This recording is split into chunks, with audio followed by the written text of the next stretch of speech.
like waist up to the terrain because we didn't have animation, so he's just sitting there, but he looks perfectly fine in that scene, and it looks like he actually matches and everything works. Then you look at Cyberpunk, no cuts, no black screens. You're in V all the time. Staging is in person.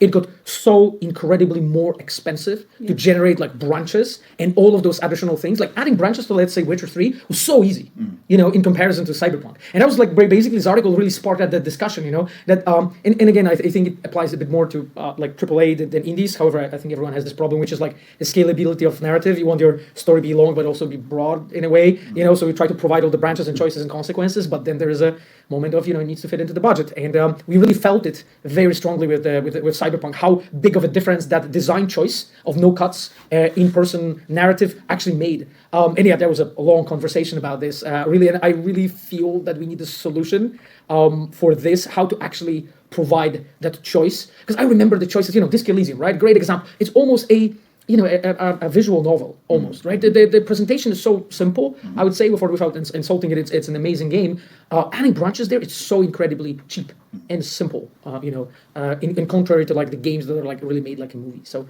I think there's actually a lot of truth in that article. Yeah, well, I think we are on the precipice of really figuring out procedural narrative. We haven't done it yet, but there are a lot of people working on it, and I think that is going to be a game changer. I love story-forward, story-first content. Like, that is where I live, and that's, I think, why a lot of people love the BioWare style, is because we really get to have that.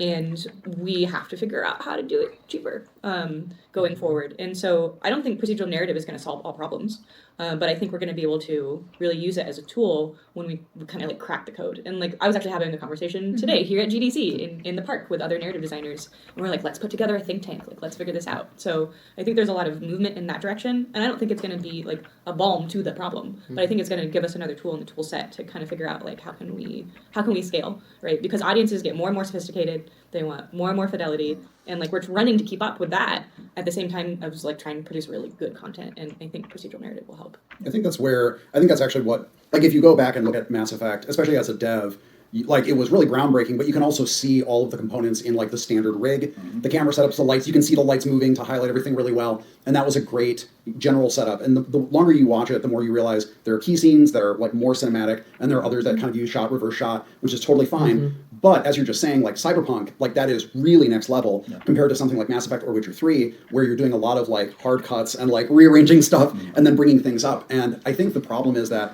there's this big gulf. So when people look at a game like Disco Elysium, their expectations are set very quickly. Like, okay, I pretty much get the scope and style of this game. Yeah. When they look at something like Cyberpunk, they're really immersed in what is like cutting edge, sort of first person branching storytelling. But then there's this the double A or the like low triple A, and like what is the tech there? And like you said, audiences are getting more sophisticated. So doing something that is merely, and I'm making air quotes, you can't see it on the recording, merely like Mass Effect 1 level.